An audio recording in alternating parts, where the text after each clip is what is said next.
पत्रकार मित्रों, काफ़ी आप लोग कुछ दिनों से सक्रिय हैं, विभिन्न मुद्दों को लेकर, और सरकार भी कई मुद्दों को लेकर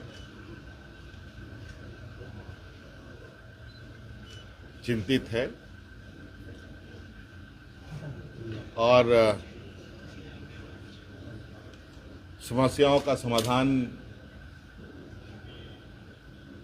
करने की भी इच्छा रखती है।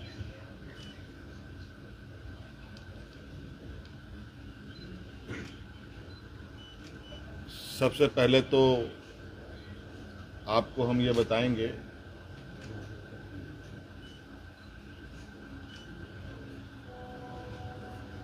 कि अभी वर्तमान में जो हमारे नौजवान छात्र छात्राएं अपनी मांगों को लेकर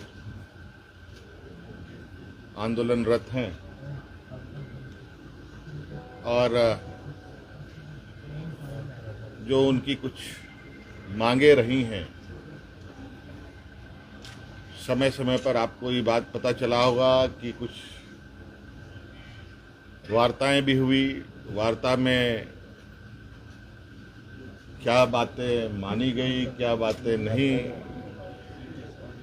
सुलझ पाई, और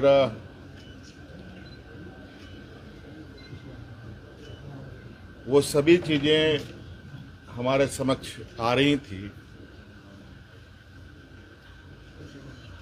और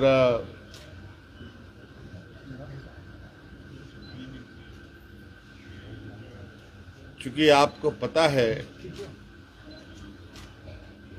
कि छात्र हितों को लेकर हम ही ने बहुत कड़ा और मजबूत कानून भी बनाए हैं। अगर हम कानून बनाते हैं तो कानून को लागू करने की भी क्षमता रखते हैं, और नौजवानों के हितों, उनकी भविष्य, उनका विश्वास ना डगमगाए, हम हमेशा इसके पक्ष में रहे हैं। और जिस कड़े निर्णय के साथ हम आगे बढ़ते हैं और जिस आत्मविश्वास के साथ आगे बढ़ते हैं, वो विश्वास में कहीं ना कहीं नौजवान भी हैं।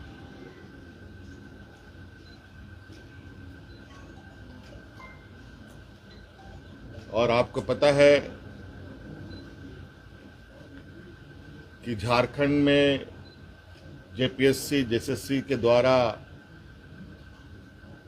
नौजवानों की नियुक्ति होती है और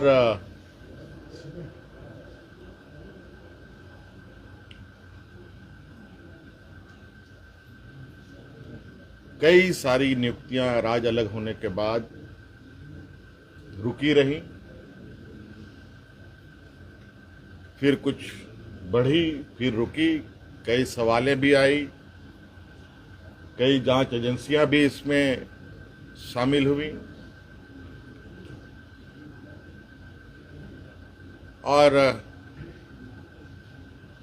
कई चीज़ों के परिणाम भी आप लोगों के समक्ष है। मैं बहुत लंबा इसमें नहीं जाते हुए वर्तमान परिस्थिति पर ही आप लोगों से बात बताना चाहूँगा कि विगत दिनों से हमारे जो नौजवान जयपाल सिंह स्टेडियम में अलग अलग खेमों में बैठ कर के अपनी मांगों को लेकर के बैठे हैं, मैं उनको अलग अलग खेमा नहीं मानता। वो सभी नौजवान अपने भविष्य की चिंता को लेकर हैं और इस विषय पर जैसे कि पहले हमारे मंत्री गणों की जो टीम थी उनके साथ बैठक में सुलझा लिया गया था। जैसे रिफॉर्म्स की बात थी, ये आप लोगों के माध्यम से ही उन छात्रों की बातें हमारे कानों तक में आई, हमारी कमेटी के द्वारा भी हमारे कानों तक में आई। रिफॉर्म्स में निश्चित रूप से बिल्कुल पारदर्शिता के साथ आगे सरकार काम करेगी। रिफॉर्म्स में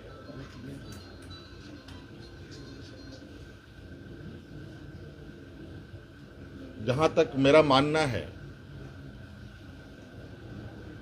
कि परीक्षाएं कैसे होनी चाहिए, कैसे नहीं होनी चाहिए, इसका पहले से ही एसओपी बना हुआ है। और कहीं ना कहीं अगर वो एसओपी का पालन होता तो ये गड़बड़ियां नहीं होती।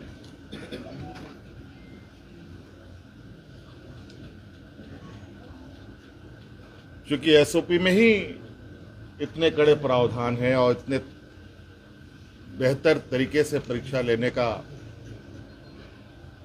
व्यवस्था है। लेकिन फिर भी हम उस रिफॉर्म्स में कुछ और बेहतर करने की, चूंकि इतनी बातें आई हैं तो बहुत सारी बातें बात बात में आती भी हैं, अच्छे सुझाव भी आते हैं, तो उन रिफॉर्म्स में उस सबको भी जोड़ा जाएगा। और चूंकि हमने पोर्टल भी खोल रखा है, चाहे वो छात्र हो, शिक्षक हो, अभिभावक हो, उस विषय पर अपना उस पोर्टल पर अपने सुझाव दे सकते हैं और विशेषज्ञों की टीम के साथ उनको साझा किया जाएगा और क्या बेहतर हो सकता है उसको किया जाएगा। रिफॉर्म्स के लिए हम लोगों ने हमारे आईएएस अधिकारी अमिताभ कौशल जी की अध्यक्षता में कमेटी बनाने का निर्णय लिया है, जो अलग अलग संस्थानों के साथ संपर्क करते, बुद्धिजीवी लोगों के साथ, अच्छे अच्छे लोगों के साथ संपर्क कर इस रिफॉर्म को पूरा अंजाम तक पहुंचाएंगे।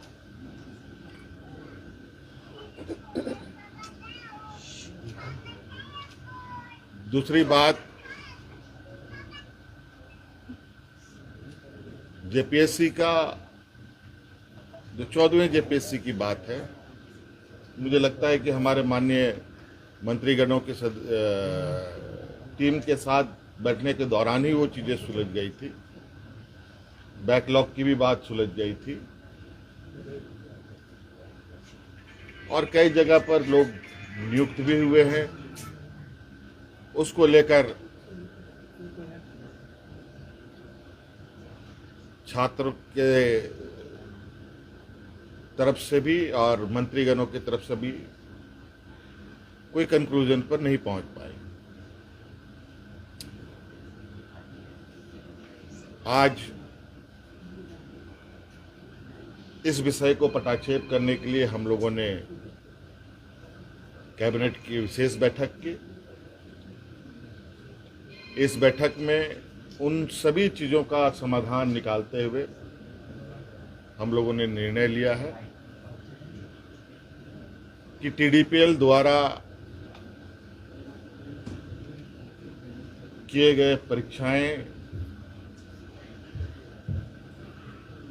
टीडीपीएल के द्वारा प्रकाशित रिजल्ट और टीडीपीएल द्वारा जो भी अभ्यर्थी चुने गए हैं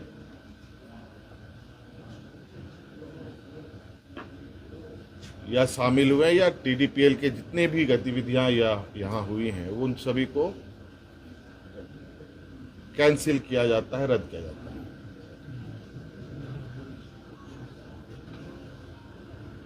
और नौजवानों में सबसे बड़ा जो मुझे लगता है कि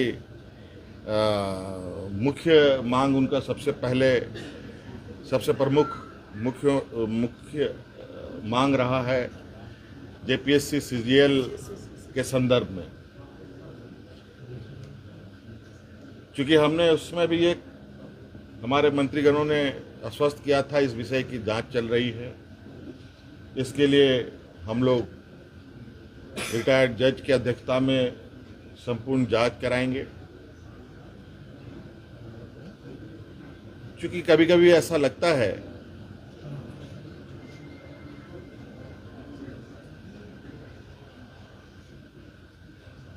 कि हम ही सही हैं, कभी कभी ऐसा लगता है कि छात्र भी सही है। इन दोनों के बीच में फर्क करना थोड़ा कठिन हो जाता है,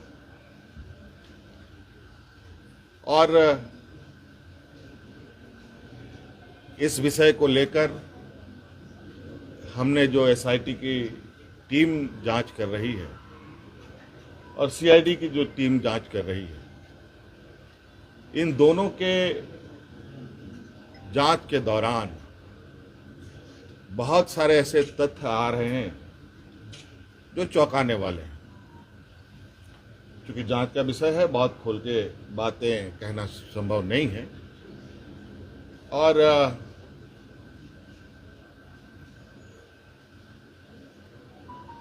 कुछ लोग जो सीजीएल में नियुक्त हुए हैं, वो लोग जेपीएससी के धांधली के आरोप में गिरफ्तार हो रहे हैं।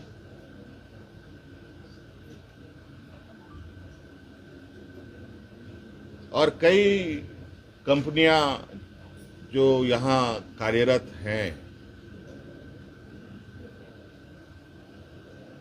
अलग अलग समय में भी कार्यरत रहे हैं,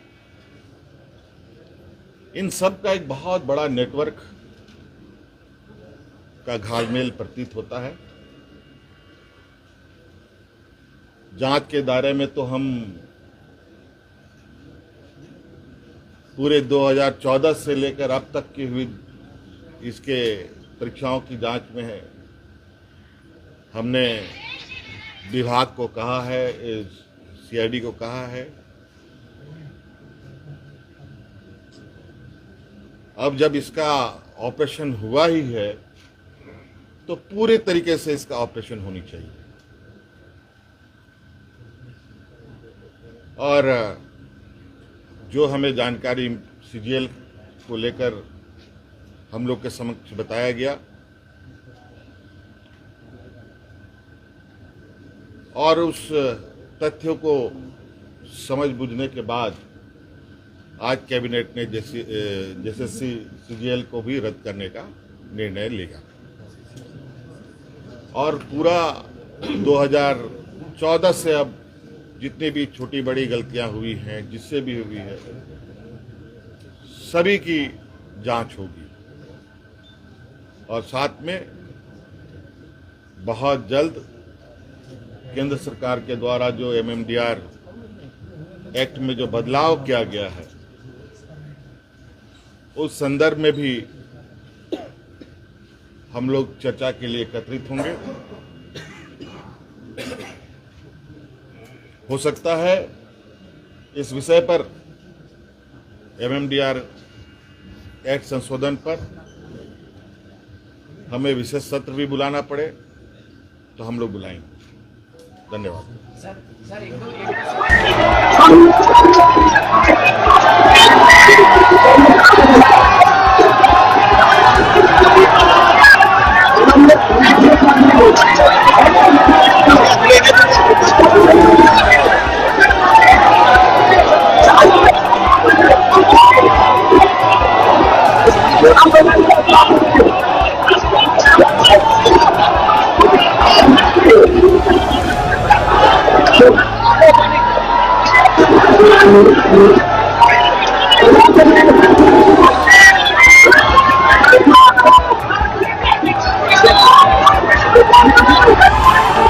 हेलो।